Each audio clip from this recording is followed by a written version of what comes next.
በእግዚአብሔር መላእክት ፊት ደስታ ይሆናል። ስለ ንስሐ አጭር ስብከት ወይም ደግሞ አጭር ቃል ስንካፈል ንስሐ ምን ማለት ነው? አሁን ስለ ንስሐ ሁለት ከብሉይ የተጠቀሰ ጥቅስና ከአዲስ እንደገና ጌታ ኢየሱስ ክርስቶስ በተናገረው መሰረት ንስሐ ምንድን ነው? ሁሉ ጊዜ ንስሐ እንላለን። ንስሐ ማለት ምን ማለት ነው? እውነተኛ ንስሐ ምንድን ነው? እውነተኛ ንስሐ ስለምን ይጠቅማል? እንዴትስ ነው ንስሐ መግባት ያለብን የሚለውን ትንሽ እናያለን። በእውቀት መጸለይ ስላለብን በእግዚአብሔር ቃል ተንተርሰን መጸለይ ስላለብን ነው። እና እነዚህኛው ለንስሐ ምንነት ሐዋርያት ሥራ 3:19 ላይ እንደዚህ የሚል ቃል አለ። እንግዲህ ከጌታ ዘንድ የመጽናናት ጊዜ እንዲመጣላችሁ ኃጢአታችሁ ይደመሰስ ዘንድ ንስሐ ግቡ፣ ወደ እግዚአብሔርም ተመለሱ። ንስሐ ማለት አሁን አንዱ ወደ እግዚአብሔር መመለስ እንደሆነ በንስሐ በኩል ስለሆነ ወደ እግዚአብሔር መመለስ እንደሆነ አሳይቶናል። ይህን ሀሳቡን ትንሽ ሊያሳየን የሞከረው የእግዚአብሔር ሀሳብ ምን ለማለት ነው? ወንጌል የመጽናናት መልእክት ብቻ ሳይሆን የለውጥ ጥሪ ነው። የለውጥ ጥሪ ነው። ኢየሱስ አገልግሎቱን የጀመረው በአንድ ትእዛዝ ነው። ምን ብሎ? መንግስተ ሰማያት ቀርባለችና ንስሐ ግቡ የተባለው የተጀመረው ነው። ማቴዎስ 4:17 ላይ እንደሚል መንግስተ ሰማያት ቀርባለችና ንስሐ ግቡ ብሎ በአንድ ትእዛዝ ነው የጀመረው ጌታ ኢየሱስ ክርስቶስ አገልግሎት። ጌታ ኢየሱስ ክርስቶስ ከመምጣቱ በፊት ዮሐንስ ያገለገለው አገልግሎት ቢኖር ንስሐ ነው። መንገዱ ንስሐ እንደሆነ እግዚአብሔር ቃል ይናገራል። ለምንድን ነው ይባል? ኃጢአት ከእግዚአብሔር ስለሚለይ ነው። ሌላ ምንም እንትን የለው። ኃጢአት ከእግዚአብሔር ይለያል። ንስሐ ደግሞ ወደ እግዚአብሔር ይመልሳል፣ ህብረት ይፈጥራል። እና ወደ እግዚአብሔር የመመለሻ ድልድይ ስለሆነ ነው ንስሐ ወደ እግዚአብሔር የመመለሻ ድልድይ። እና እንግዲህ ንስሐ መግባት አንደኛ ስለ ኃጢአት ማዘንና ስለ ኃጢአት ማልቀስ ብቻ ተደርጎ የሚወሰድ አይደለም። ይልቁንም ንስሐ ሲባል ስለ ማልቀስና ስለ ማዘን ሳይሆን ይልቁንም በመጸጸት ይቅርታ በመጠየቅ ያ የሰራነውን ኃጢአት በመተው እና ወደ ትክክለኛው መስመር መግባት ማለት ነው የንስሐ ትርጉም። አሁን ንስሐ ገብቻለሁ ማለት ምን ማለት ነው? ጀስት እንደ ፋስት ፉድ አሁን ትቼ እንደገና ደግሞ በኋላ ሰርቼ እንደገና ደግሞ ትቼ እንደገና ሰርቼ ሳይሆን በቃ መጸጸት፣ ይቅርታ መጠየቅ ነው።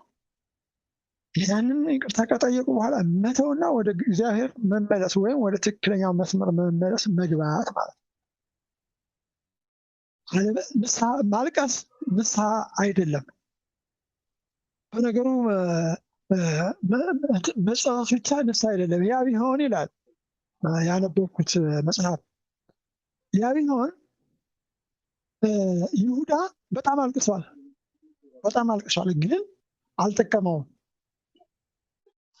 አለቀሰ ግን አልጠቀመውም። አዝኗል ግን አልጠቀመውም። ለምን? በጊዜው ንስሐ አልገባም ነበርና ማለት ነው። እና እውነተኛ ንስሐ ሲባል ይህ የልብ መለወጥን ይሰጣል፣ የአስተሳሰብ ለውጥ ያመጣል፣ የአቅጣጫ ለውጥ ይሰጣል። ሲጠቃልል ከኃጢአት መራቅና ወደ እግዚአብሔር መቅረብን ያመጣል። ሌላ ንስሐ መግባት ያለብን ለምንድን ነው ቢባል፣ ምክንያቱ ከላይ ቢጠቀስም ኃጢአት ያጠፋል። ምንም ጥያቄ የሌለው ኃጢአት ያጠፋል። ሮሜ 6:28 ላይ ሄደን ብናነብ የኃጢአት ደመወዝ ሞት ነው የሚለው። የኃጢአት ደመወዝ ሞት ነው። ኃጢአት ያጠፋል፣ የሚያስከትለው ሞት ነው። ምክንያቱም እግዚአብሔር ቅዱስ ነውና እኛ በኃጢአት ተለውሰን በእግዚአብሔር ፊት ማገልገል ስለማንችል፣ ቅዱስ ነኝ ማለት ስለማንችል፣ ህብረት ማድረግ ስለማንችል ኃጢአታችንን መናዘዝ የግድ እንደሆነ ኢሳይያስ 59 ላይ ቃል አለ። ኃጢአት ከአምላክ ለይቶሃል የሚል ቃል አለና እነዛን ዲቴይል ማየት ጥሩ ነው። ስለ ንስሐ ስናጠና ይነግሩናል። ኢየሱስ የሞተው ከኃጢአት ለማዳን እንደሆነ መዘንጋት የለብን። ንስሐ ስንገባ ኢየሱስን ማሰብ ጥሩ ነው። ሉቃስ 5:32 ላይ ኃጢአተኞችን ወደ ንስሐ እንጂ ጻድቃንን ልጠራ አልመጣሁም ይላል። የመጣበት ዋናው ዓላማ ልብ በሉ፣ ንስሐ ቀላል ስብከት ነው አለ። የቀረ ስብከት ነው። አሁን የቀረ ስብከት አይሰበክም። ትሻገራለህ፣ ተጠራመሳለህ፣ ችግር የለብህም። በክርስቶስ አንድ ጊዜ ድነሃል፣ ጌታ ሸፍነሃል፣ በጌታ ተሸፍነሃል፣ ተከናውነሃል ወዘተረፈ የሚባሉ ይሄ ማዘናጊያ ማደንዘዣ ቃሎች አይሰሩም። በምድር ሳላችሁ መከራ አለባችሁ ነው የተባለው።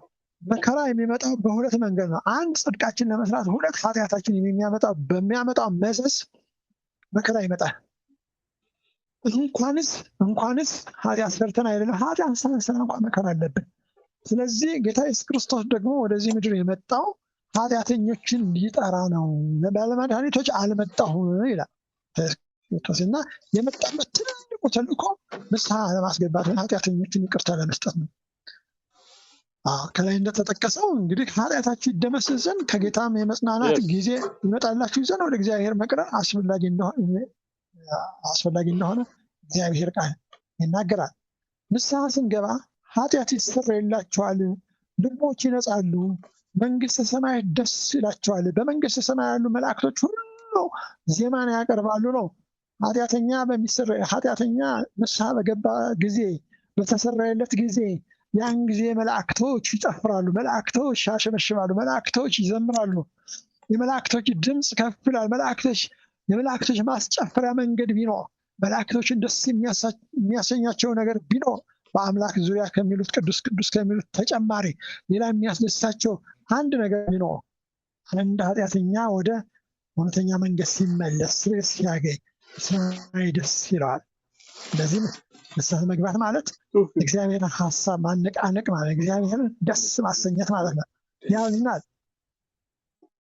መንፈስ ቅዱስም በኃይልና በአዲስ ህይወት ያድነናል። ንስሐ በምንገባበት ጊዜ፣ እውነተኛ ንስሐ በምንገባበት ጊዜ መንፈስ ቅዱስ ደስ ይላል። በቃ ሊያርፍ በልባችን ሊሆን። አሁን ስንጸልይ አይታችሁ ከሆነ መንፈስ ቅዱስ እንዴት ልባችን ተራራ ላይ በአብ ቀኝ ሆነን በስልጣን ምድሪቱን ወደታች እያየን ምንጸልየው ምንም ከኃጢአታችን ጋር ተለውሰን ስለቀረብናል። ለዚች ማይክሮ ሴኮንዱም ብትሆን በእግዚአብሔር ፊት ምንም የሚከሰን ነገር የለም። ነፃ ወጥተናል፣ ንስሐ ገብተናል፣ ይቅር ተብለናል። በይቅርታው ላይ ያለ ነው ሲስታይም ማለት ነው። አሁን ይቅር ተባል ማለት ለኋላ ዋስትና አይደለም፣ ቀብድም አይደለም። እና ንስሐ ምን ማለት ነው? ንስሐ በየቀኑ የሚደረግ ነው። ንስሐ በየዕለቱ የሚደረግ ነው። ንስሐ በተንበረከክን ቁጥር የሚከናወን ነው። ይቅርታ ሲያስለኝ ፓውዝ አድርግ እና ጊዜው ይሄ ዘመን ክፉ ዘመን ነው። ወንድሞች እህቶች፣ ቤተክርስቲያን በጋዱ ያለው ቤተክርስቲያን በጣም ያለ ክፍተት ቢኖር ምንድን ነው? ንስሐ ወይም ደግሞ ይቅርታን መጠየቅ አሁን እየቀረ ያለ አጀንዳ ሆኗል። በፍጹም መቅረት የሌለበት አጀንዳ፣ ትልቅ አጀንዳ፣ ወደ እግዚአብሔር መቅረቢያ አጀንዳ፣ ነፃ የምንወጣበት አጀንዳ፣ ጠላት የሚያፍርበት አጀንዳ፣ መላእክቶችን የሚያዘምር አጀንዳ ቢኖር ንስሐ ነው። ጊዜው አጭር መሆኑን መዘንጋት የለበትም። ጊዜው ዘመኑ እየቀረበ ነው። ምልክቶች እየታዩ ነው። እነሆ በአውሮፓ እየታየ፣ እነሆ በመካከለኛው ምስራቅ እየታየ፣ እነሆ በሩቅ ምስራቅ እየታየ፣ እነሆ በአፍሪካን ካቆየ እነሆ እየታየ ነው።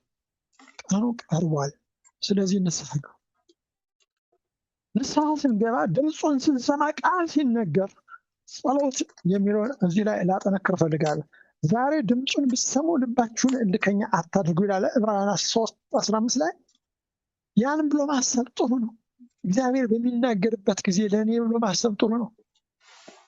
ለእኔ ብሎ መስማት ጥሩ ነው። ወደ እግዚአብሔር መጠጋት ጥሩ ነው። መቼ ሁል ጊዜ አንድ የለመድነውን ትሬን ልንገራችሁ ነው። በጌታ ፍቅር ጠይቃቸዋለሁ። እንደ እርግፍ አድርጋችሁ የምትተዉት ዛሬ እንድትሆኑልኝ በዚህ በአክለሽ ያለ ማህበረሰብ በሙሉ እንዲሆንልኝ የምፈልገው እንዲያው ጌታ ፈቅዶልኝ ከእናንተም የህይወት ምስክርነት እንድሰማ የምፈልገው ይሄ የቀብድ ንስሐ የተጠራቀመ ንስሐ መግባት በፍጹም ባይኖር ደስ ይለኛል። ምንድነው አሁን እየለመድን ያለ ነው? ጳጉሜ ደረሰች። በቃ እግዚአብሔር 2016ን ውስጥ ያጠፋነውን ጥፋት ንስሐ የረዳንንም በዛው እናመሰግናለን። 2016 የተላለፍነውን በደል ሁሉ ይቅር እንዲለን ብለን ምንቀጥረው የቀጠሮ ቀብድ አስይዘን ምንጸልየው ጸሎት ይሄ ማሾፍ ነው። በእውነት ማሾፍ ነው። ጳጉሜንን ጠብቀህ የጳጉሜ ውሃ አለትኩ በሌላ አማርኛ ጳጉሜ ውሃ እንደማለት አረግ ነው። እነሱ ውሃ ይጠመቃሉ፣ እኛ ጳጉሜን ተጠምጠን በጌታ መንፈስ ትንሽ ድካማችን እያሳየን ያለ ነው እና ጳጉሜንን ጠብቀናል። አይ ወሩ በመጨረሻ አካባቢ እናድርግ። በቃ በወሩ ውስጥ የገባ የተሳሳት ነው። ሳምንቱን ጠብቀን እሑድ ጠብቀን ሳምንቱን ብለን የሳምንት ንስሐ ይገባል። ሞት የሳምንት ንስሐ ይገባል። ሳምንቱን አስቀምጠን ቆይተን ንስሐ ገብተን በመካከል ጌታ መጥቶ ቢሆን ምን ይሆን ነው ጥያቄ። አሁን ለእናንተ ማስደንገጫ ደወሉ ይሄ ነው። ዛሬ ንስሐ ሳትገባ ድረህ ሳትገባ ውለህ ጠዋት ሳትገባ ራስን ሳታስረክብ ወጥተህ ማታም ራስን ሳታስረክብ ንስሐ ሳትገባ ወይም ደግሞ ከእግዚአብሔር ጋር ኮሚኒኬት ሳታደርግ ተኝተህ ጌታ ድንገት ቢመጣ ምን ቆይ ንስሐ ልግባ ልትል ነው? እርግጥ ምጥ ይኖራል።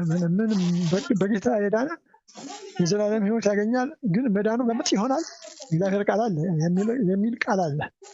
ግን ወዲያው ስለማንሄድ መቆየታችን ስለማይቀር ሌላ ዕዳ እንዳይመጣ ከፊት ለፊታችን ሌላ ነገር እንዳይሆን በእምነት ዕለት ዕለት እየገደሉ ማለፍ ጥሩ እንደሆነ ለማሳሰብ ነው። መቼ የሚለው በዚሁ በቃ ሁል ጊዜ ስንሄድ አይናችን እንኳ አይቶ የሆነ ነገር ቢሳሳት ያን ጊዜ ጌታ ይቅር በለኝ ብለን በውስጣችን መጸለይ የራሱ ንስሐ ነው። እጆቻችን የማይገባ ነገር ነክተው ውስጣችን ህሊናችን ስለ ትናንትና ዛሬ ስለ ህሊናችን ተው ይላል። ያን ጊዜ ህሊናችን መታዘዝ ህሊና ትልቅ ህግ ስለሆነ ማለት ያልተጻፈ ህግ በውስጣችን ያለ ህግ ቢኖር ህሊና ነው እና ህሊና ስለሚመራ ህሊና በሚወቅሰን አቅጣጫ ንስሐ መግባት በሀሳብም ይሆን ተንበርክከንም ይሆን በመንገድ እየተናገርንም ይሆን በህብረትም ይሆን ሁል ጊዜ በየዕለቱ ንስሐ መግባት ያስፈልጋል። ንስሐ መግባት ያስፈልጋል። ንስሐ ስንገባ አምነን መሆን አለበት።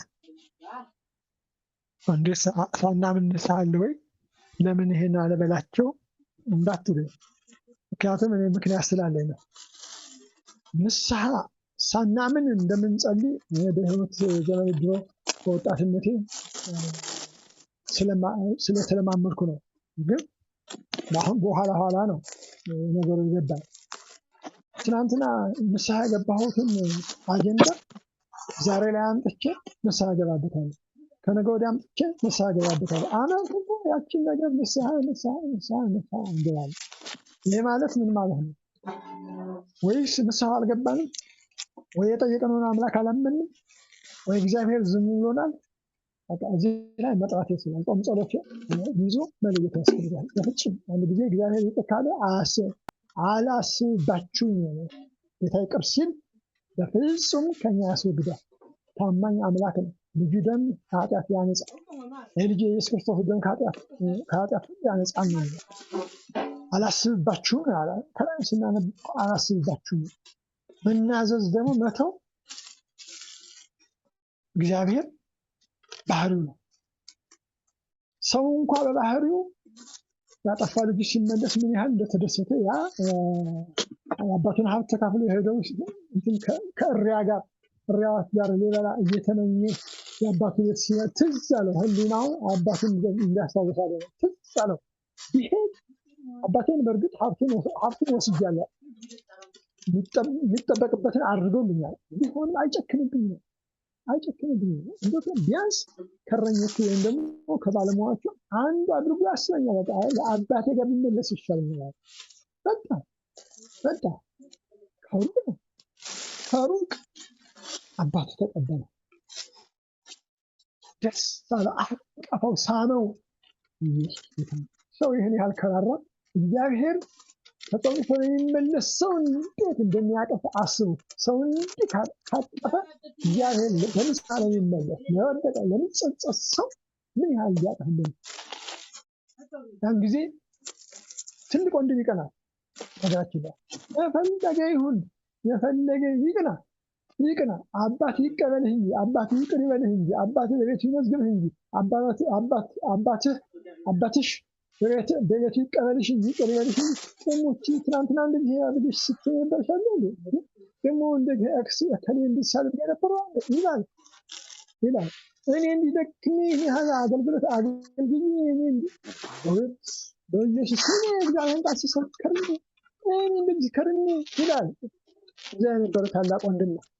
እኛኛ ማለት ነው። አሁን የወደቁት ጸልየናል አለ። የወደቁት ቢመለሱ እርግጠኛ ነኝ ወደ ቀደመው ጸጋቸው ሲመለሱና ሲሰብኩ ሰው እርግማን አይደለም፣ ሰው በጣም እርግጠኛ ነኝ አሜን ብሎ የሚቀበለው የተወሰነ ሰው ነው የሚሆነው። ጌታ የረዳው ህዝብ ብቻ ነው አሜን የሚለው። ይሄ ሄዶ ማላገጫ አድርጎ እግዚአብሔር እንዴት ነው የሚለው። ይበል ትልቅ ወንድም ቀናተኛ ነው። ያም እኮ እኔ የቤት አገልጋይ ሆኜ ሳለሁ ምን አድርገህልኛል አለ። ምን ወደህ ይሄ ሁሉ ሀብት አንተ አይደለምን? በቃ የጠፋ ወንድም መጣ፣ ደስ አለኝ። ኢየሱስ ጌታ ነው። እናንተ እኛ እኔ አንቺ አንተ ንስሐ እንግባና እንቀጣጠል። የፈለጉ ትልቆቻችን የፈለጉ ይበሉ። እግዚአብሔር ከተቀበለን ለምን አንቀጣጠልም? አሁን ለምን አናለቅስም? ለምን ደስ ብሎን አንስቅም? ለምን አናሸሽም? ለምን አናገልግል? ለምን አንሰብክም? ኢየሱስ ጌታ ነው። እግዚአብሔር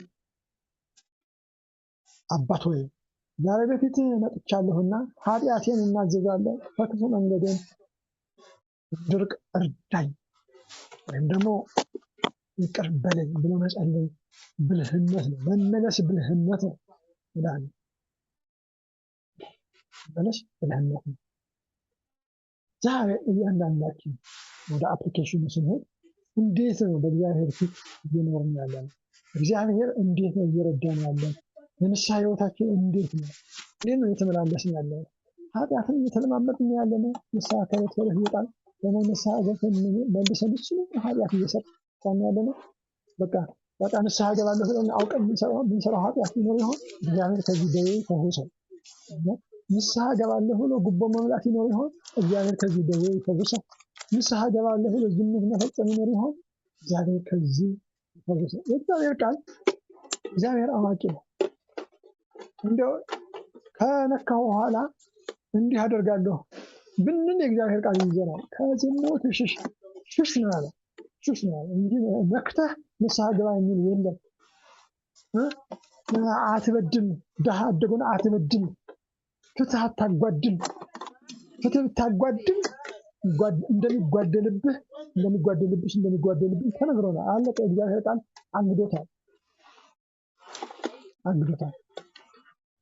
አንግዶታል። ስለዚህ በዚህ በንስሐ አጀንዳ ላይ ዲቴይል ብናጠናና ዲቴይል ብንማረው ከእግዚአብሔር ቃል በግላችን ብንመረምረው እውነተኛ መመለስ ይሆንልናል። እውነተኛ መመለስ ይሆንልናል። እግዚአብሔር የንስሐ ህይወት ይስጠን፣ የመመለስ ህይወት ይስጠን፣ ፊትን የማየት ህይወት ይስጠን፣ ፊትን የመናፈቅ ህይወት ይስጠን። ያለንበት ተመልሰን የመመለስ ህይወት ይስጠን። ኢየሱስ ጌታ ነው። ተባረኩ። ይህንን ጸሎት እኔ ተጠቀምኩት። ወደ 20 ደቂቃ ተጠቅሜያለሁ።